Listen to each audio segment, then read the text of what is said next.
Good morning, everyone, and welcome to our third Food Summit event, Programs, Support, and Funding Opportunities for the Beginning or Established Producer. Thank you for attending. We will begin momentarily, but first enjoy this video of URI's agronomy farm.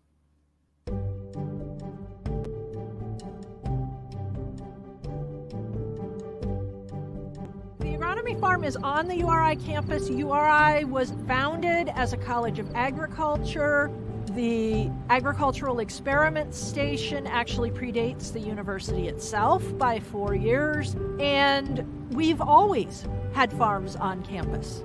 We're here at the University of Rhode Island's Gardener Crops Research Center, which is informally known as the Agronomy Farm. And it's where we conduct research on vegetable crops, for instance, grain crops. And it's also a great teaching resource for the University of Rhode Island. So we hold labs here and classes. So it gives students hands-on experience. You know, I just love to grow plants, I love to grow food, and I just really enjoy imparting some of my knowledge to them and seeing them grow and develop through our Sustainable Agriculture and Food Systems program. I work with students in two different ways. So I have my classes where we're working in a large group, but then I also use a lot of student labor in my projects. So I have a lot of students who work for me, and we're working much more one-on-one, and we really get to know each other. A lot of the students I've had over the years are now the farmers that I work with. My name is Farid Geshem. I'm originally from Iran, and I'm working on saffron here and also on vegetables. This year is the fourth year that we work on saffron, and every year we had the acceptable or good yield, and even more than twice as Iran. In Rhode Island, all the farms are so small, and saffron is a best option because farmers no need to have the machines, and it's great for this area, I think. So here at the agronomy farm, of course, I'm always harvesting food from my plots. And so our food is donated to a variety of organizations and groups. So some of it goes to the Rhode Island Community Food Bank. Some of it goes to the Johnny Cake and Food Pantry, for instance, in Wakefield. Also our own graduate village, because we do have food insecurity issues here on campus. And so, of course, it's the University of Rhode Island, and we want to take care of our own.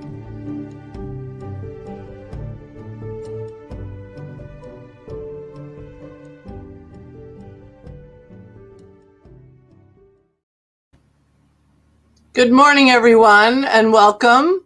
My name is Catherine Flynn, and I'm the Executive Director of the University of Rhode Island Business Engagement Center.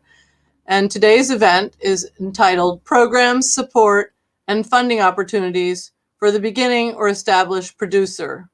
We hope you enjoyed that video, and we look forward to hearing how the USDA Farm Service Agency and the Rhode Island Department of Environmental Management can help your farm operations.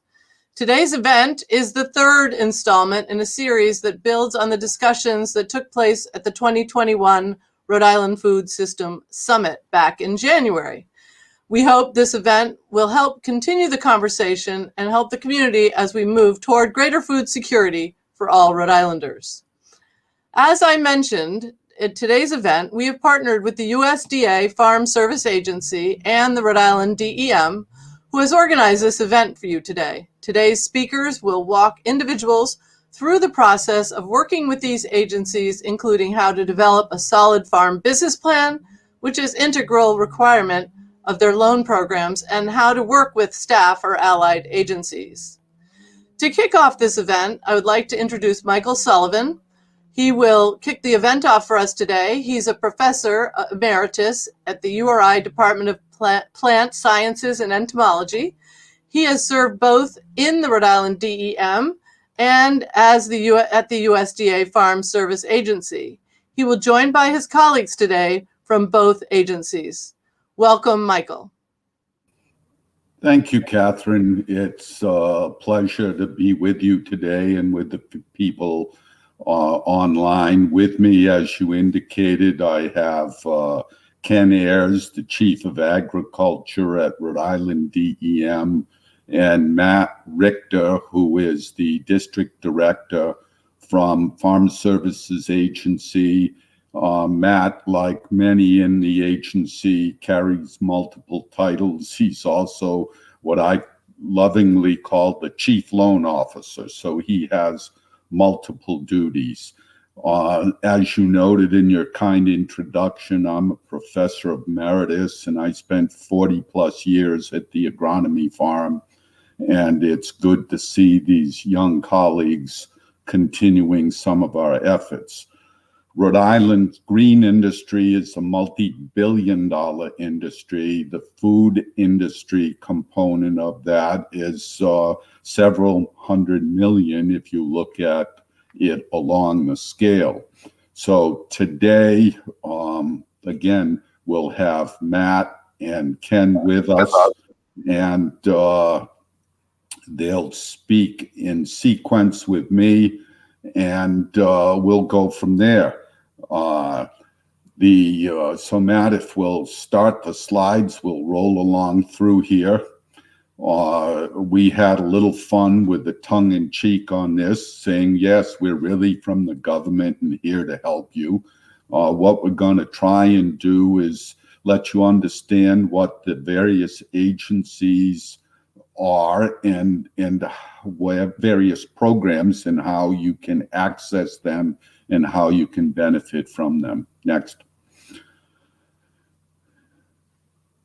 One of the things that I have to say is we're truly committed to science-based work.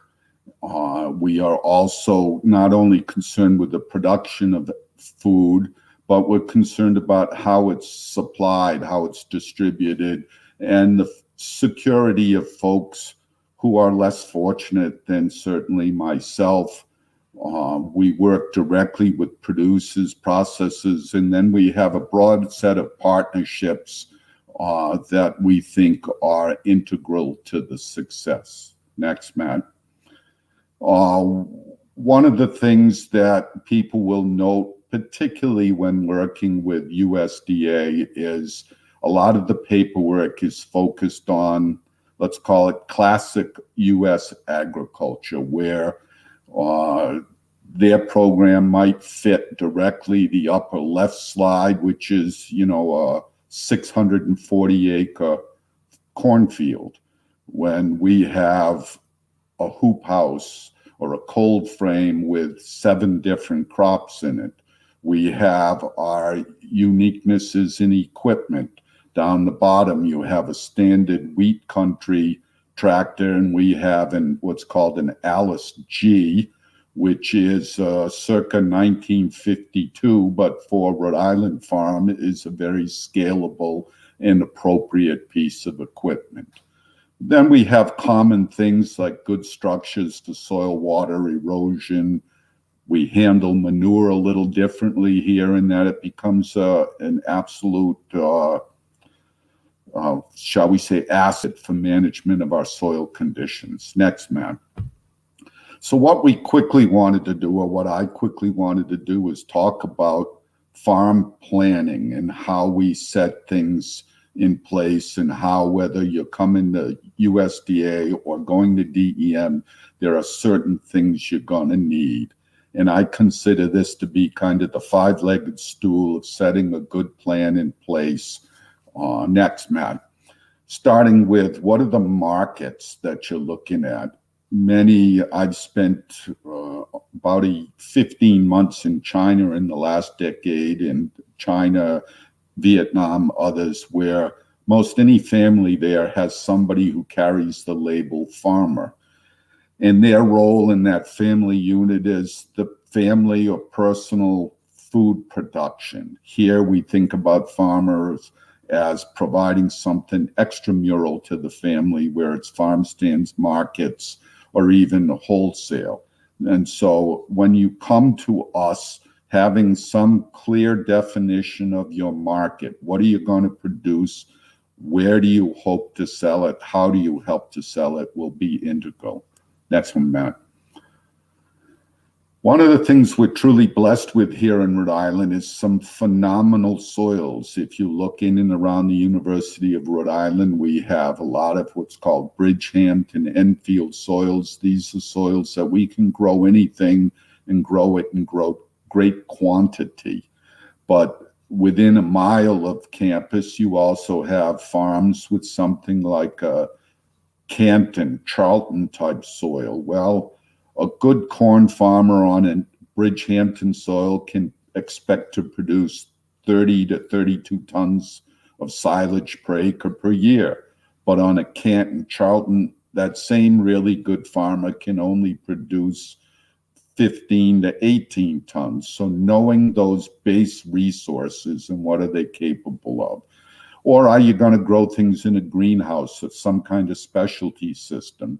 We're going to want to know, do you own the space? Do you own the land? Do you have a lease? If you have a lease, how many years is it?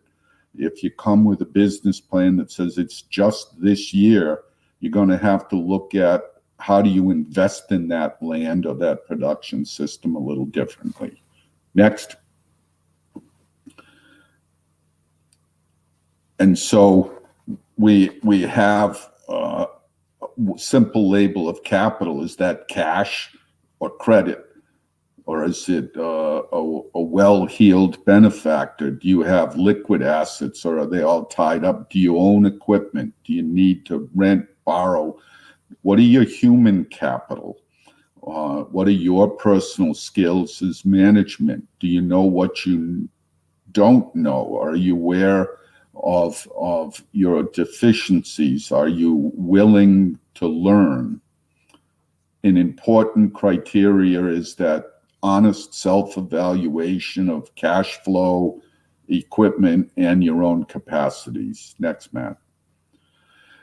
And then talent. Do you have, if you've got energy and enthusiasm, that's great, but do you have education or do you have direct experience? It's important in evaluating somebody's financial capacity of, do you have a probability of success? Next, Matt. And then last, one of the challenges we have in Rhode Island are what I would call a technical support system. So if you're beginning to be involved here, make sure you know who are the like people. Get into some of the young farmer networks or the sod producers or the vegetable growers, the greenhouse growers. Find that network of conversation. But also look to the commercial seed houses. What are they recommending for varieties? If you're going to use pesticide, the dealers and representatives are critical to helping you understand the cost benefits of many of those, and the same with fertilizers and other things. And so these are really the things that are going to go into a solid food production, a farm production plan. And next one, Matt. And if you start with, and you'll see this one again with Matt in a little while, and the first criteria he's going to say is, what's your business plan? And he'll have to assess it to economic viability, sustainability, and others. So next person coming in the next slide is, I still think of him as a young man because I first met him as an 18-year-old kid. And now all of a sudden he's a little gray-haired, very experienced, in the dean of the Division of Agriculture, the chief of the Division of Agriculture, Mr. Kenneth Ayers. Thanks, Mike, and I appreciate the kind words. Mike and I go back both in my days as a grad student and when he was with DM as director and now in many other roles. So appreciate that. So just to fill in a little bit to follow on to Mike, there's a state and federal part to agriculture in Rhode Island. Mike's with URI, formerly with the USDA. Matt is with USDA. So I'm with the state division of agriculture. I represent the state programs. To fill in for those who are not familiar with the kind of the lay of the land in Rhode Island, I am a division chief of agriculture and forestry in the Department of Environmental Management, the agency that covers all the environmental programs in Rhode Island. There's not a separate Department of Agriculture in Rhode Island.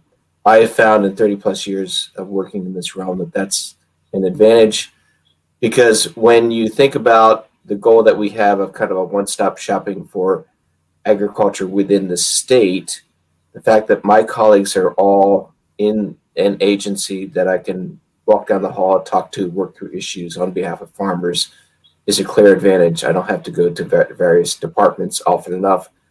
It's not a siloed system. It's a very synchronized system in terms of that. And so that's a clear advantage.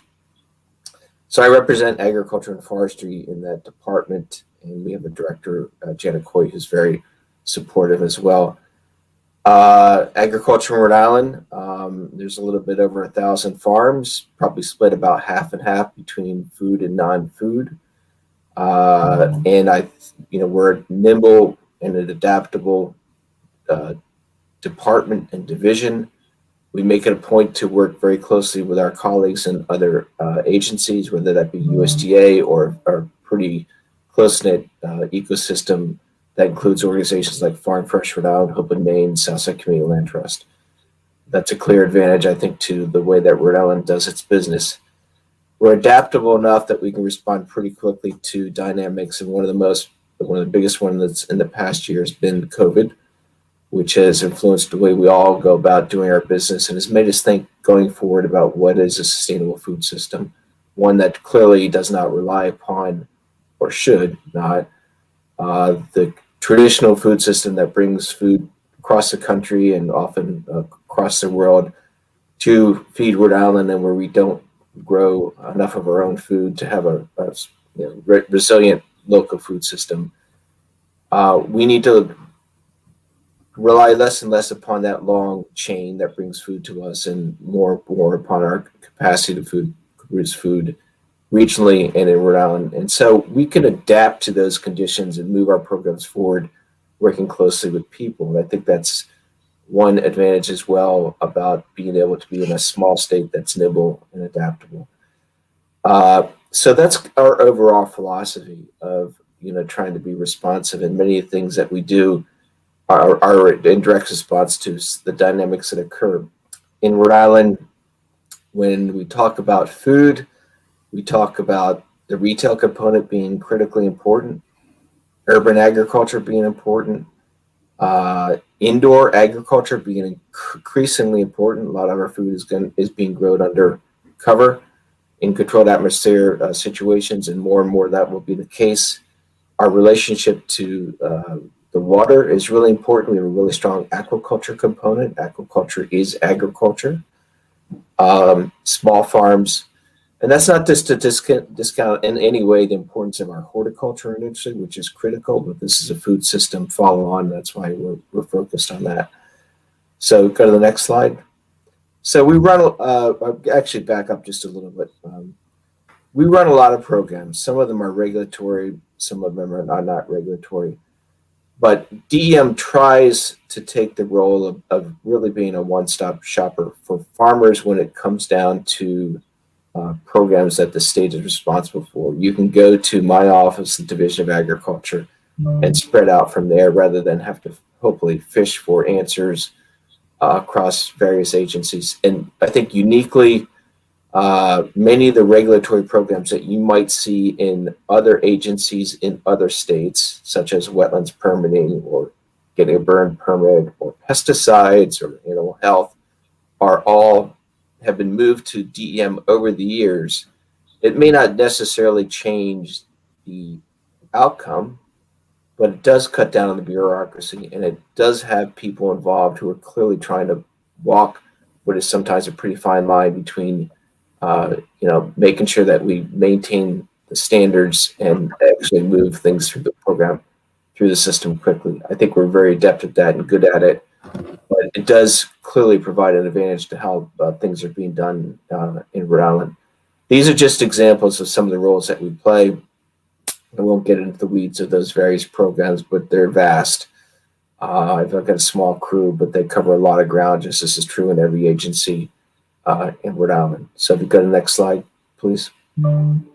Again, just some examples of some of the things that we do. Another example of moving things to DM, which, for example, might have been in a Department of Health someplace, is food safety, which is a role that we just took on recently with the Food Safety Modernization Act. So we conduct food safety programs, pesticide programs. Another thing that we do, we administer, there's some very important laws in the state, such as right to farm or farmland preservation programs, which provide kind of the backbone and the infrastructure for protecting farmers' rights in the state, protecting land in the state. And Mike said there's beautiful farmland in Rhode Island all across it. We have a very high land value. Our land values are very high in Rhode Island, typically the highest in the country. That puts pressures on farmers in terms of paying taxes. We've got programs to knock that down, address it, protecting land, designating land as farming so that the taxes are low, etc. So our overall goal is to work closely with partners, including USDA, to provide a culture that allows agriculture to go and grow, with the goal of increasing food security being more and more important, especially lessons learned, not that they weren't learned before, but even becoming amplified, due to what we've all experienced and are continuing to experience with food security resulting from COVID. Next slide. And I think we take the approach of being adaptable and innovative as possible. Our partnerships are really, really important, whether we're partnering with young farmers to find land, with seafood, with urban agriculture, etc. But we rely upon them. They're important. We are unique in having our own food plan in Rhode Island. Very few states do that. That food plan is shown at the center of the state slide, called Relish Rhode. We also are unique in having a director of food strategy, one who was just, we had the position was created about 3-4 years ago and then just filled again after being vacant for a period of time, with a woman named Julie Stelmazik, who was just hired 2 weeks ago. So we have a director of food strategy who helps to strategically coordinate efforts in terms of fulfilling the goals in that Relish Rhode food plan. That's unique about us as well. And as mentioned before, we have a really strong seafood component here. Work closely with our aquaculture farmers, and not just aquaculture farmers, but the commercial fish industry and in general. You cannot think of a holistic food plan without including seafood, and we work closely with the industry to make sure that that's captured. Next slide. The LASA grant program, which is one that's highlighted on this slide, Local Agriculture and Seafood Act, is a really important part of our efforts to move agriculture forward and to support small farmers and beginning farmers, often who are not necessarily credit worthy, just because of their inexperience, or might be too entrepreneurial, an idea that might not attract typical funding streams. So that's an important grant program, which we typically run every year. It's been a couple years since the last one. We're just about to issue another RFP in about 2 weeks, but it's highlighted on the stage and has done a lot to help farmers develop good ideas, build them, grow them. And there are other people in the state who can take the ball from there after they get a LASA grant, like Hope in Maine, to help it further develop, or Farm First Rhode Island, or you can test it out at a farmer's market, etc. The goal really is a ladder to help farmers grow their businesses. Next. And another innovative idea that we run in Rhode Island, probably that you won't see elsewhere, is a Farmland Access Program. This is a twist on typical farmland protection. Shows an ongoing project where we have an RFP out, responses due in about 30 days, where we take one of the things that we do in addition to typical farmland protection is with Farmland Access, we are actually buying properties, owning them for a period of time, the state is, DEM, and then selling them at a appraised value to a farmer, typically newer beginning, so that we can control that final price, that not let the market drive up the price, which often happens when you have good farmland for sale. So the piece of property that you see highlighted there, we bought. We are have an RFP out for this 10 acres of good farmland, and we're requesting applications. We'll review those applications, make a decision or a recommendation to the director as to who should buy it through a committee process. But the advantage of doing so is that the market's not going to take control of the final price of this. We're not worried about making money. That's not our job. Our job is to make land affordable. And when it's sold, it'll be protected, it back in private hands, just like any farmland protection project, but it'll be in the hands of a newer beginning farmer who could then take that property and grow their business. Just an example of the thought that we put into programs with the idea of trying to make them as nimble as possible to support the agriculture community of the state. Next slide. Thank you, Ken. One of the things I did want to remind folks of is that you can jump in and ask questions by commenting at the YouTube video and into the chat box, and we'll all see that. And we've endeavored to leave enough time at the end of the presentation for a question and answer period.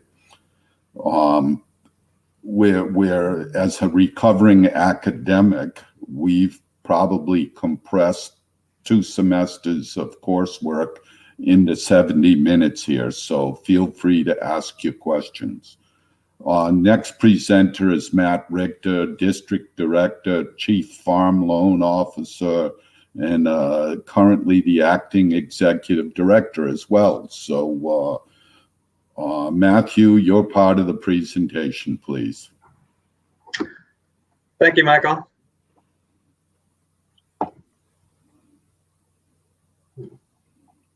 So we have a whole bundle of different programs with Farm Service Agency that farmers should be taking advantage of. Both Farm Service Agency and NRCS are here to help farmers. We aim to conserve the land and keep its production value high. We help manage risk by offering insurance, conservation plans, and safety net programs. In the event of a disaster, we bring out assistance programs and conservation programs to help you get back on your feet. Finally, we help fund farms through loans, grants, and cost shares. Now, as Michael said earlier, one of the most important things for every farm to consider is a strong business plan. Without a strong plan, other decisions, such as what to sell products at, cannot be easily made.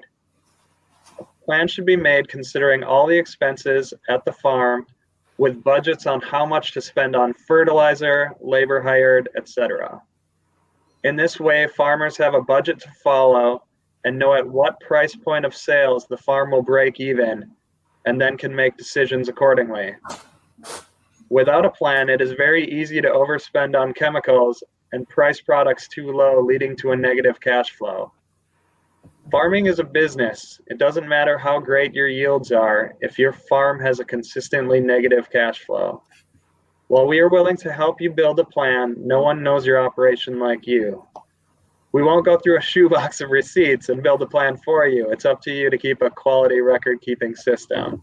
And it's very important to keep that system to make sure your farm is viable both this year and into the future. FSA has targeted funding for beginning farmers and traditionally underserved farmers that comes from a different pot of money than our other loans. In order to qualify as a beginning farmer, you must have less than 10 years of farming experience with a substantial responsibility, such as making purchasing and planting decisions. For our loans, we have a maximum of $600,000 for a farm ownership loan to purchase property or build on property, and $400,000 for an operating loan, which can be used for annual operating expenses or equipment purchases. We also have a microloan that caps out at $50,000 for both ownership and operating. Every loan application requires a business plan projection, so that's where the business plan comes in important again. ARC PLC is a safety net program and ranchers when there's a substantial drop in revenue in the case of ARC or prices with PLC for covered commodities. This program has slowly been growing in Rhode Island every year, but it's still underutilized throughout the state, and we'd like to make sure you don't leave this safety net money on the table. ELAP provides emergency assistance to eligible farmers of livestock, honeybees, and farm-raised fish. It covers losses due to an eligible adverse weather or loss condition, including blizzards, disease, water shortage, and others. Rhode Island has made multiple ELAP payments to honey producers in the past few years, for instance. So it's another thing to help get you back on your feet. TAP, or the Tree Assistance Program, provides financial assistance to orchardists and nursery tree growers to replace or rehabilitate eligible trees, bushes, and vines lost to natural disasters. We know it takes many years to bring production levels to full with any trees, bushes, or vines planted. TAP can help reduce the substantial expense to replant the orchard, and our goal is to reduce the replanting costs to keep the operation afloat until production is fully realized. NAP, or the Non-Insured Crop Disaster Assistance Program, is an insurance program for crops that are not covered by traditional crop insurance, such as peppers, strawberries, etc. NAP provides basic coverage equivalent to the catastrophic level risk protection plan of regular crop insurance, and it also offers higher levels of buy-up coverage. There are also discounts on the fees included on NAP available to beginning farmers. Farm storage facility loans provide low-interest financing for producers to store, handle, and/or transport eligible commodities they produce. This is also an underutilized resource here in Rhode Island. These loans can be used to cover walk-in coolers, refrigerated vehicles, refrigerated equipment specific to the oyster community, buildings, storage, others. I mean, there's a lot of different varieties of uses for the farm storage facility loan program, but it's often not utilized here, and I'm not entirely sure why. Now, importantly, who is eligible?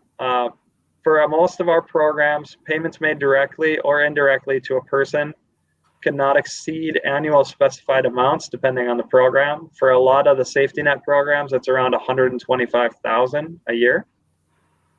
Crop acreage reporting documents, or crop acreage reports documents on all crops and their intended uses. It's an important part of record keeping for producers and is required for most FSA program eligibility. So you want to make sure you come in and by the crop reporting deadline and make sure all your crops are reported to Rhode Island so that you're eligible for all these. Without that, you may not be eligible for some of the safety net programs. Producers must also be compliant with wetland and HEL provisions to participate in an FSA program. Now we'll talk a little bit about farm loan programs. So we have a large variety of loan programs available to help fund the capital needs of the farm. Matt, I'm going to jump in quickly, interrupt you, because one of the things that I don't think people always understand, particularly beginning farmers, that, and certainly you can help. Some of the loans, I believe the operational loan would allow a successful applicant to be able to put part of that loan to, shall we say, keeping the household intact, drawing some food, salary, home maintenance things. And so helping folks understand which loans they can come to and get that kind of integrated support, I think is important. That is true. We can use them for family living expenses. So you don't have to forego a salary just to keep your farm afloat. Each year, Congress targets a percentage of farm ownership and farm operating loan funds to beginning, minority, and women farmers and ranchers. USDA has these funds committed to those groups that may have been discriminated against by USDA in the past. The good thing about having these as separate funds is it comes from a different pot of money. So while we may run out of our regular pot of money, there may still be money for beginning farmers and ranchers for loans.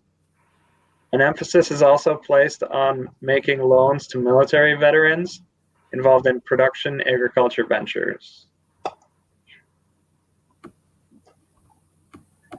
FSA also makes operating loans of up to $5,000 to eligible individual youths, ages 10 to 20, to finance income-producing agricultural-related projects.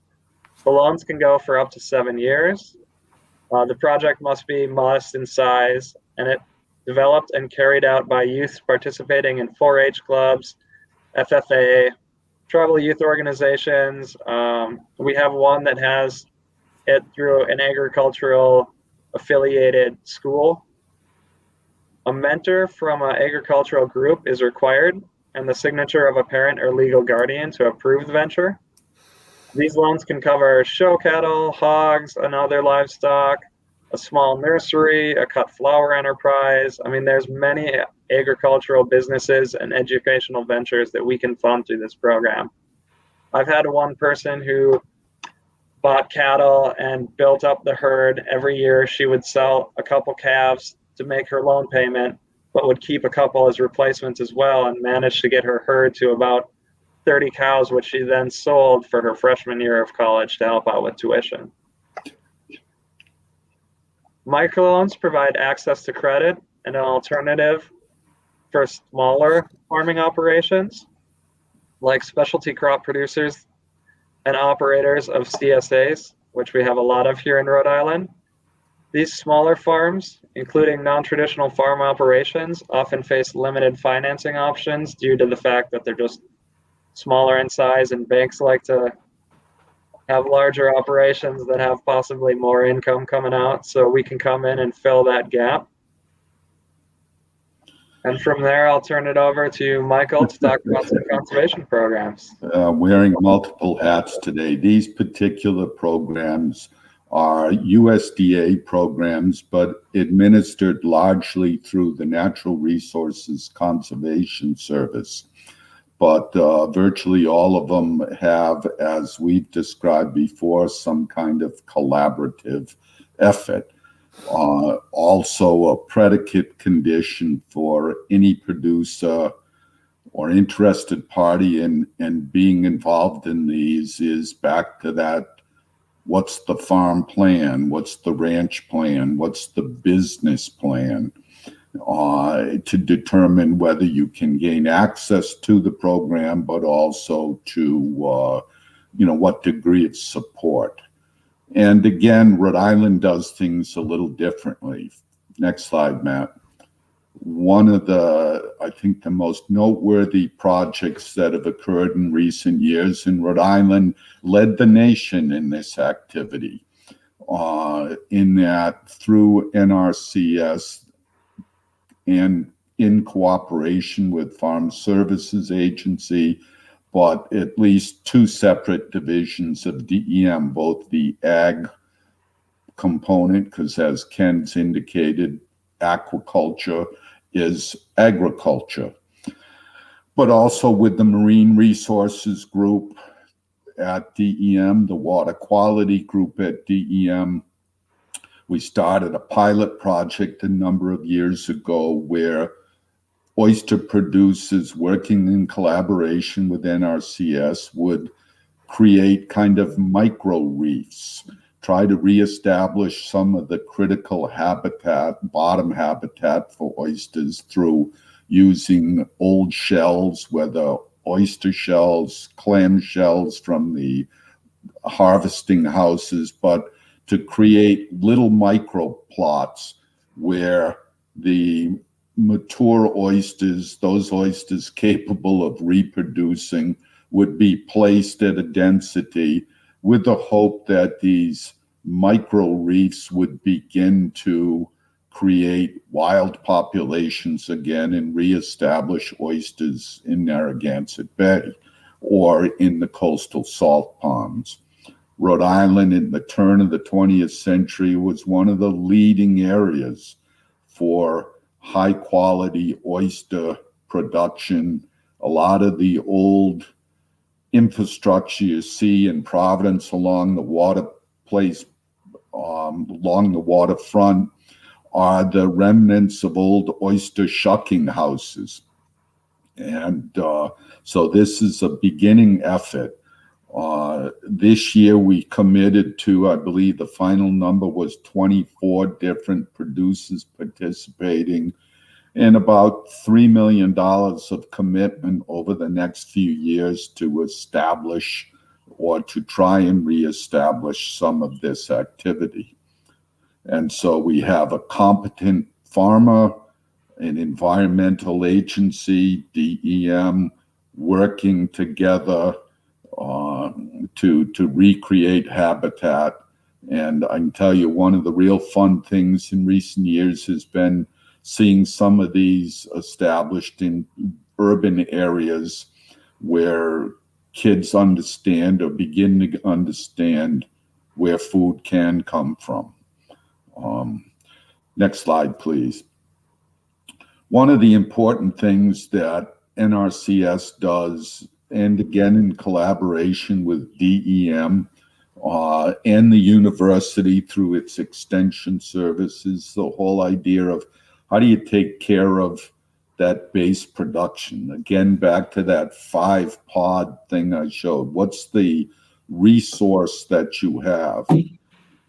And if you're not a good steward of the soil, you're not going to maintain much farm productivity over the years. You know, most of us in our history schooling will understand, as humanity became stopped hunting and gathering and began to grow things, initially they'd grow on an area, slash and burn, and exploit the nutrients in the soil and then move on.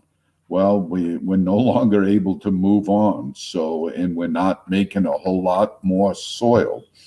And so taking good care of the resources that we have and keeping it productive. As I'd said earlier, a Bridgehampton soil can produce 30 plus tons of silage. It can produce 40,000 pounds of potatoes. But if you're not taking care of that soil, those production levels will decline. So things like cover cropping, keeping soil in place, keeping the nutrients that you apply in place, optimizing soil organic matter. A good Bridgehampton soil will be 5 to 5.5% organic matter. And so if you have a chance to acquire or use a Bridgehampton, but you see through a soil test that it's 3.5 or 4, you know that soil's been asked to do more than maybe it could. And so figuring out how to restore organic matter to contribute to an environmentally and ecologically healthy soil and bring that optimum level back are part of this soil health programming. You know, as a soil geek, if you wish, I look at this little clod and I can tell not just by the earthworm's presence, but by the way that soil's cracking and the color of the roots showing that this is a very healthy soil. So learning to assess, NRCS does a fair bit of training, has a bunch of videos, has other things. But again, in normal times, we'd be out onto the fields with farmers trying to help you understand. To go back quickly to one of Ken's comments about, again, a program he's proud of, and I am as well, this beginning farmer land acquisition.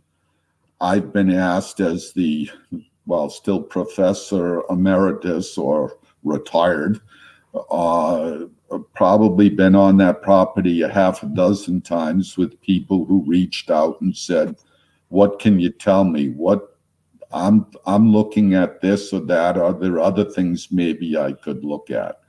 And so anyone who has an interest, I'm more than willing to meet anyone out there. I'm not offering any insider information, but helping you understand the asset. And that's a potentially phenomenal little farm that you can farm it as just that 10 acres, or you can bid it with a house on it and create a wonderful homestead. So an innovative program combined with the soil health and other things, it's a wonderful opportunity. Next one, please. We have a grand total of, I think it's 17 acres in Rhode Island in the Conservation Reserve Program. This is one on a national basis where the goal is to try and take environmentally sensitive areas like river bottom frontage, wetland buffer areas, and get them out of active production and provide a water quality or soil preservation benefit.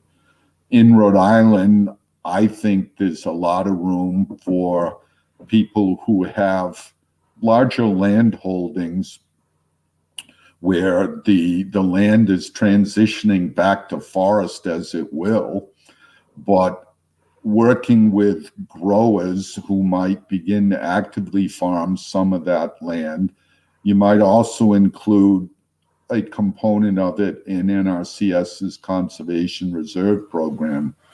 We used to have in Rhode Island a lot more habitat for neotropical migratory songbirds, for ruffed grouse, for woodcock, and a number of upland game bird species, and those populations are dramatically decreased because this kind of habitat has disappeared. And so participating in a conservation reserve program where the incentive for the landowner is a payment as high as $90 or $100 per acre per year, but the public policy, public benefit is you can manage these to create habitat for these critical species. Next slide, please. And right now, Rhode Island is in a bordering on a crisis, I fear. One of the programs critical to that crisis is EFRP, or the Emergency Forest Restoration Program. We have had a 40-year history of damage in this state by gypsy moth. We've begun to see emerald ash borer and a number of other invasive pests. And there are about 40,000 acres of oak, red oak, white oak forest in Rhode Island that have been under assault for about 5 years from gypsy moth. And then the insult added to the injury of the gypsy moths was the drought of 2020. And so again, this is a program where critical partnering is important. You have the individual forest owner, the forest steward, Ken as chief of agriculture and forestry services has a core group of excellent quality foresters, young men and women who can help people assess the condition of the forest, can help assess how badly it's damaged, and what, frankly, right now, my concern is the fire risk. So you have, and I've met with some growers who, for 50 years or more were looking with that producer's affection to their crop at ever-expanding red, black, white oak that were maintained to be creating furniture-grade veneers and lumber. But now, as gypsy moth defoliated, reduced vigor, caused damage, these trees began to shed branches. The quality of veneer grade log became a saw grade log, maybe becoming firewood log. And so the value of that timber is declining. FSA is the conduit for the money. NRCS helps with the appraisal. DEM helps with forest stewardship plans. And so this is a program that, again, I think is applicable and critical for as much as 40,000 acres. Ken, you could jump in here. If I remember correctly from Fern on your staff, there are only 7,000 or 8,000 of those acres that have plans in place and have begun some kind of assessment, and 30,000 or so acres that are unplanned at this point. Yeah, so Fern Graves, to whom Mike's talking to, is one of the foresters on our staff, of which we have many who work with foresters individually to help out with stewardship plans, and meaning that they'll provide the technical assistance and then often work with private foresters to carry out some of those activities. But there's clear advantages to this. One of them being that when you have a stewardship plan and you're enrolled in a program in Rhode Island, which we call Farm, Forest, and Open Space, which requires a stewardship program, you get a lower tax break on the property as well. The tax assessor is obligated to look at the property as forest land, not as highest best used, which is typically developed land. So one of the advantages of the stewardship plan, this applies to farmers as well, is your ability to enroll in this program and be taxed at what we call current use value, which is as a farm or as a forest, rather than so many house lots, so many condos, so much industrial development. But it also gives you a direct link to the technical resources that exist in the state. And as I mentioned at the beginning, we try and serve as a portal to those resources, not just the resources that the state through DEM runs, but whether they be through USDA Farm Services Agency, whether they be through USDA NRCS, whether they be through URI. So there's a clear advantage to doing so and working through DM and others. And a good contact person in that regard is Fern Graves or TJ Boudreau, the Deputy Chief of Forestry. Thank you, Ken. One of the really neat things about being in agriculture in Rhode Island, the Northeast to a great extent, but Rhode Island particularly, is if a producer has a problem, they make a call or two. It's the classic case of the Rhode Island, you may know a guy or a gal. And Ken and I and our staffs, when I had a staff, but certainly Ken, Matt, Puvan Comedy from NRCS, you can put a team together where people have responsibility for different components, and you can get into a field situation.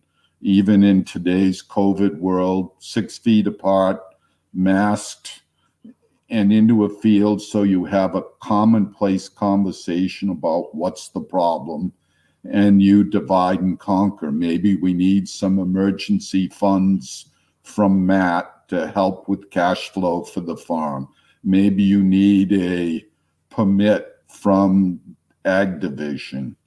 An example may be, and I'll leave it unnamed, but last fall, a Situate orchard called. They had a water problem, and the pond had gone dry, and there were some other challenges. So DEM Ag Division, Farm Services, NRCS, we even had a guest from Senator Reed's office along with us. So it was a a clear field definition of what are the problems and who's going to take responsibility for working with the producer to try and fix the beginning of a solution and create a path for that person.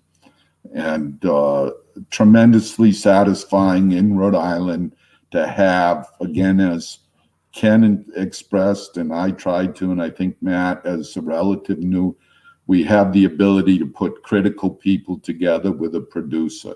Not just a problem solving, but also the opportunity to create innovative products or other things. At the it used to be Snake Den, not the Snake Den Farm, or at the farm in Cranston. Ken, whether you want to say a few words about the incubator capacity there for somebody who maybe has a good idea. And then Matt, jump in with how a youth loan or a microloan can help somebody that maybe doesn't have land but has an idea for a unique product. Thanks, Mike. So what Mike's talking about is, we have exceedingly high land values, and as a way of trying to help out farmers that may not have grown up in a traditional farm family where land is passed down from generation to generation, but have a struggle to buy land. The state has taken the land that we own, DM, and we're talking about here, and made certain parts of it available for incubator agriculture. Specifically, we have repurposed land that we own, leased it out to organizations, third parties like Northern Rhode Island Conservation District or Southside Community Land Trust, and asked them, as a condition of that agreement, to make land available in small plots, often a half acre, 2, 3 acres, to beginning farmers where they can grow a business, develop it, and move on. They're not required to move on. They can stay, but the whole idea is to incubate their farms and then build up the capacity to buy their own property. In one of those examples, the Snake Den Farm, which is part of the Snake Den Park, which is now being repurposed for those, has been repurposed for those purposes. Another example is what we call Urban Edge Farm, where we, again, DM went out and bought another farm. And in this case, instead of reselling it, we've kept it, and we lease that property out, and then we're talking about for $1 per year to Southside Community Land Trust, and ask them to develop urban agriculture programs. They've done a remarkable job in doing so. It was a rough, old, barely used farm when they bought it. They developed into a critical or beautiful venue with lots of help from Champlain Foundation and other sources of funding. And there's now, I don't know exactly, 10, 12 farmers that are incubating their businesses out there who use the infrastructure out there, given the barns have been rebuilt and greenhouses have been constructed and water lines have been put in and alternative energy systems have been put in, and they're building their businesses. A lot of these farmers are ethnic or immigrant, may have grown up in agricultural settings in their home country, but come to Rhode Island to have a place to grow. Maybe they don't live where farmland's nearby or can't afford to buy it. But those are the type of examples, again, getting back to being innovative and adapting what we do for the uniqueness of Rhode Island, working closely with sister agencies, NRCS and FSA to do so. But just another example of what we're talking about and what Mike was talking about in this regard. Thank you, Ken. You have an image here with my contact email, Matthew's contact, Ken. Two critical colleagues to agriculture in Rhode Island are Heather Fobert and Andy Radin. Heather is one of the premier national, an exceptionally skilled and qualified individual that can help anyone with proper pest identification, offer you alternative controls from cultural, mechanical, chemical, and a resource based at URI. Andy Radin is a a farmer at heart and a kind of a systems person who is developing a lot of the university's capacity for high tunnel or controlled environment growth systems, and would be a resource as well. And those two will work with folks like Rebecca Brown or John Taylor, who were part of the intro video, to provide current growers, new growers, or interested party with additional insight. Next slide, please. And the last image we put in here was just a whole bunch of resources. We knew people watching and others would be able to capture these. And so we're at a point where what we would hope as we put this together was creating a conversation now for the balance of our time, so that folks who have been with us for the whole time or for part of it can ask questions of myself, Ken, or Matt. And so I turn it over to the staff behind the cameras to begin to feed those questions.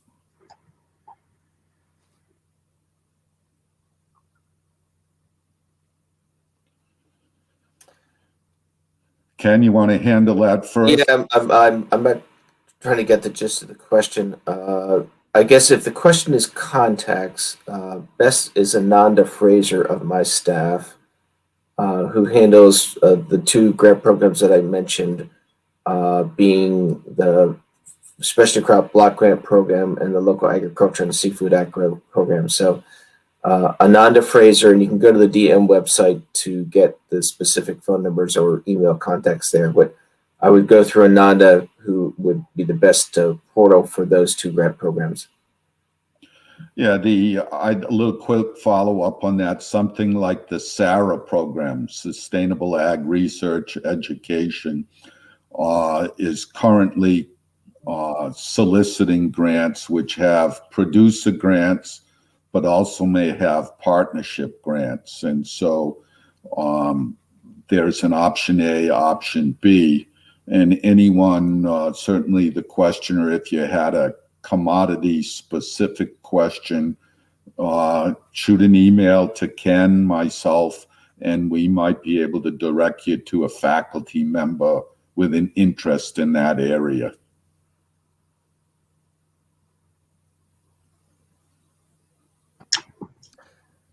I So I think, can take this one. yeah, the 2020 USDA is best to answer this one. Yeah, we came out with additional programs. C-Trap was one that was for the fishermen that typically didn't get assistance. We opened that up and we put out millions upon millions of dollars to that. We also opened up the Coronavirus Food Assistance Program, which helped out a lot of other farms across the nation. So we did recognize that it was a difficult year for a lot of people, and we did have disaster programs directly related to help open up funding capabilities. And, you know, we recognized that a lot of markets were shut down. A lot of food waste actually went up because there was just nowhere to market those products. So we opened up food buying through the USDA. We purchase agricultural products and then send them out to food banks and other places like that that are in need. So we did do a lot of different things to try and recognize that, you know, because of COVID and everything else, we jumped on and tried to assist not only the farmers, but also marketers and everyone involved in agriculture during that time. Correct. There was an array of programs. There still is chance for some producers to be helped by the drought declaration if you had problems. And so again, that's shoot us an email and we'll direct you as best we can to the initial help. Next question. Just also And- say that that's still continuing. What Congress is still appropriating money to respond, and some of the federal grant programs, and let's take value-added producer grants as one example, have more money in them right now than you'll probably ever see. And also, some of the typical requirements are reduced. For example, the value-added producer grant program, which I think is out for RFP, has been changed from a 50% cost share to a 10% cost share. And the amount of money in the pool has been doubled, if not tripled. So if you're ever going to apply for a federal program through USDA, don't just think about last year, but think about now as well. Some of this money takes a little bit of while to flow through the system. Money is being continually appropriated by Congress to USDA, especially crop block grant program, value-added producer grant program, all the ones that USDA run. Keep a close eye on them, and I think this is a year to put those applications in. I agree, Ken. I'd add in that one of the things, perhaps you could post the link to your every other Monday phone call where a group, whether it's Ag Division, USDA, Farm Fresh, Rhode Island, all the partners are involved in a phone conversation about how they can help or how they can participate in the programs. Yeah, right. And I think the organizers hopefully have everybody's email address. And so what I'll do is I'll just pop them all into my meeting invite. Every other Tuesday at 1 o'clock, I hold this call that Mike talks about, who's participated all last year and this year, as well as with many other people. The Division of Ag, and I'm sure many other people do so, sends out a weekly newsletter every Friday. We try and help get information out in that regard. Farm Bureau has a great website in which we post information. So we all try and make sure the information is flowing. Yeah, it's Great. been a devastating year in many ways. And part of the press you've heard is farm community's been hit rather hard with bogus claims from unemployment, bogus claims for farm loans through SBA and others. And so get involved in that call or get into the networks that we have. Next question, please. The best thing How to do they do, get and I on see those that calls? That's one. Send an email to Ken Ayers and his staff. I think Ananda runs that, correct? she does. And the folks, again, behind the cameras here, Katie McGinn and others from URI, will take the information that we're talking about that we want you to have, and we'll send an email out to everybody who's on this call with this information on it. I think we have one question that says, are there programs that can help pay employees and small CSA farms, community-supported agriculture farms?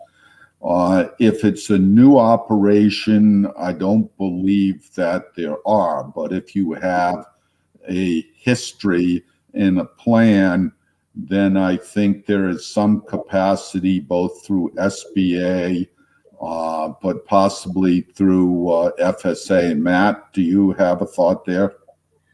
What we could do is we could do a microloan. So basically, we just take out enough to cover, whatever your staff labor cost is for the year, and then we just have you pay it back at the end of the year. So if your cash flow is looking a little tight for a few months, we could come in, fill that gap, and then at the end of the year, once you've sold all your products, we just ask to be paid back. But that would be one way that you could supplement, at least in the meantime, if things are, depending on month to month, a little tight. Yeah. We could come in and fill that gap. Other questions, please. Were there any types of farms that did better this year with COVID-19? Farmers. Yeah, I'd start with there. In the end, COVID-19 benefited agriculture to a certain extent. A lot of people from the ornamental industry were staying home, and so the demand for plants produced in Rhode Island, the demand for assistance with gardens, lawns, and others was increased. So the traffic helped there.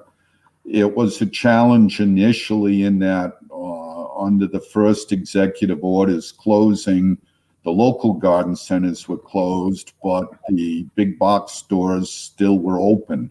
And so that changed after some outreach education to decision makers.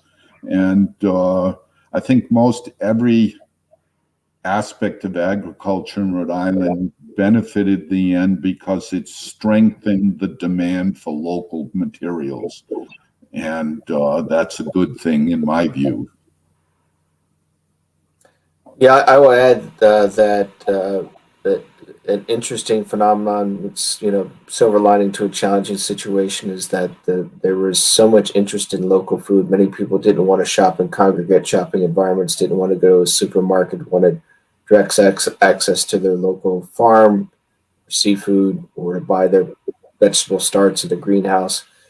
And farmers pivoted to be able to make those sales transactions. Maybe it's a change in their website, change in how they package things. So in a sense, agriculture had a good year. Not everybody did. The wholesale markets are still depressed. I listened the other night to Farm Credit East, which is another organization, not government, but connected to government programs that people should be aware of. And, their portfolio, which covers a lot of Rhode Island and a lot of New England, is as strong as it's ever been in terms of loans. And that's testimony, and the reason I listen to these things to find out how the ag economies are going, that, there's a strong interest in local agriculture. Almost everything that's produced on a farm, there's interest in, just because of the desire to be supporting the local community, buying things, without having to have a long supply chain, buying things directly from the producer. That's just one of the phenomena that came out of the COVID situation and still is. Next question. Is it required for farmers to have 3 years of a Schedule F for new farmers to receive funding for new farmers? I'd say no, and now Matthew, you can explain. So I will say it depends. So for a lot of our loans, First of all, a Schedule F is the IRS tax code for a farmer. Yes. For a lot of our loans, that is not required. If you have a degree in agriculture, or you can show evidence that you've worked on a farm and been in a capacity that you were making decisions, that experience is enough for most of our operating loans, which is used for annual operating expenses or to buy machinery and equipment. So if you wanted to lease land and start a farm, that would be fine. For farm ownership, it changes. You don't need 3 years worth of Schedule Fs, because we can count a degree, or once again, working on a farm, or if you had a mentor, things like that, we can count towards that experience. So that might bring you down to 2 or even 1 year of Schedule Fs. But you will have to prove with a Schedule F that you have been farming at least for some time, because we don't want to come in and do a $600,000 loan to purchase a farm for someone who hasn't farmed before, and then they realize that 2 years down the road that it's not for them, and then we're stuck in that type of situation. So we try to push people to lease for a little bit first and make sure that this is something that they want to do. But like I said, it's not a full 3 years that is needed for a farm ownership. Yeah. Matt, quickly, because one of the infrastructures we don't have in Rhode Island is many banks that are familiar with farm economics, but we have fewer accountants. So if somebody comes to you where they created an LLC or an S Corp and operated a farming business, those are acceptable. Those are, yes, those count. So next question, please. Can you give me an example of a youth loan that has been funded in recent years? I can give you 2 examples of that. We recently, just this year, did one for a young man. He is starting his own small nursery. He's going to be going around. He has already kind of linked up with some individuals to do their landscaping, but he also wanted to start a nursery business to supplement the landscaping business to sell products to homeowners. So he's going to grow the bushes and flowers and things, perennials, things like that. Through his high school, actually, they have small greenhouses. So he's going to grow in there, and then he's going to sell those products to homeowners.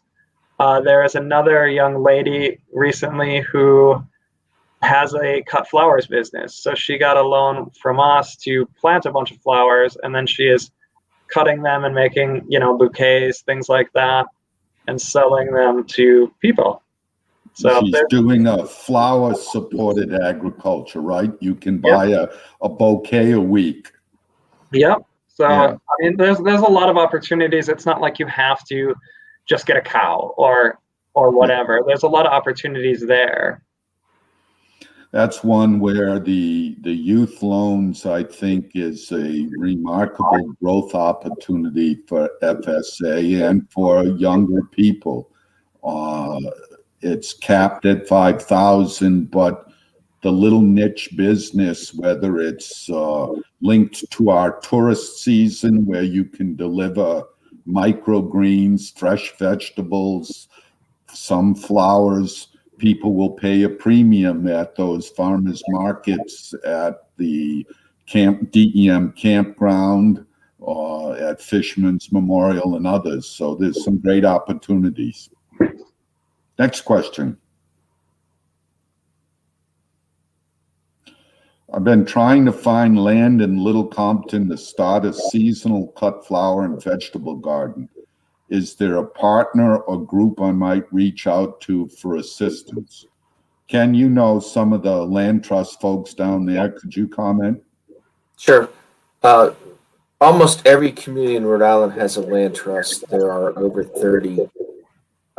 And Little Compton Ag Conservancy Trust is who I would go to in Little Compton. In fact, they just approached me about 3 weeks ago asking us to help them advertise 5 farms that they have, that they own, that they were looking for a farmer to land. And this often happens with land trusts. They may own property or own the development rights to property where they're looking for farmers because they often buy farmland. So that RFP is currently out. Actually, I don't know the deadline that they have for responses. I know that we help distribute their application, and I can throw that into the email train that's going to go out or after this we close. But always go to your local land trust. And right now, I know that Little Compton Ag Conservancy Trust has 5 parcels that they're looking for farmers to lease. And also, we have a network in Rhode Island, part of our Farmland Access Program, of a bunch of organizations, including DEM, Southside Community Land Trust, and others, where we try and match farmers to landowners who have land for either sell or to lease. And the point of contact for that is Michelle Sheehan at DEM in our Planning and Development Office, who helps farmers navigate that network that we put up. Thank you, Ken. And I know I'd add in as well, any of those land trust organizations or others are going to say, what's the plan? What's the farm plan? And an integral part of your assessment for the 10 acres in West Kingston, I think 75% of the applicant valuation is clarity of the plan. I think we have time for one last question. So if we can tee one up. And the question is, my direct experience is limited, but I'm convinced food production is what I want to make my career. Do you have any suggestions where I can get some practical experience and receive some compensation? I'd take a little bit of that and say, talking to my colleagues at URI, Rebecca Brown, John Taylor, they are always looking for summer interns as well as a number of other organizations, Rhode Island. So again, try and plug into that local network. We have, people that Ken has already mentioned, Urban Edge Farm, Southside Community Land Trust, that have a capacity, as well as many farmers will give an interested student a chance. I would say reach out to some of the CSAs in the area as well. A lot of CSAs hire on laborers directly. So from there you could learn, planting and harvesting of products and packaging and selling to people. A lot of CSAs are looking for help, for that matter. So, you can get paid to learn about agriculture while you do it. So, and you go home with a good meal. Exactly. And so colleagues Ken Ayers, Matt Richter, on behalf of myself, Michael Sullivan, for those of you who have participated in this I think I speak for the three of us, we've enjoyed it. I think we have a passion for Rhode Island and Rhode Island agriculture. And thank you for your attention. And you have our emails, so if you have follow-up questions, please feel free to reach out. So I think now we're going back to the benevolent Catherine Flynn from the foundation and the business center. Thanks again, Mike, and also to Matt and Ken. That was really great. And I think the government really is here to help. We really appreciate all of you joining us. Thanks again also to Leah Cooper from behind the scenes from the Harrington School of Communications and Media for helping us with the technology for this event. The event has been recorded and will end up on the Food Center's website. We also hope you'll consider joining us for one of the Food Center's other upcoming events.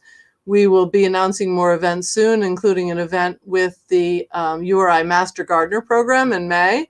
So please visit our website frequently, and we look forward to seeing you again very soon. Have a great day. Thanks.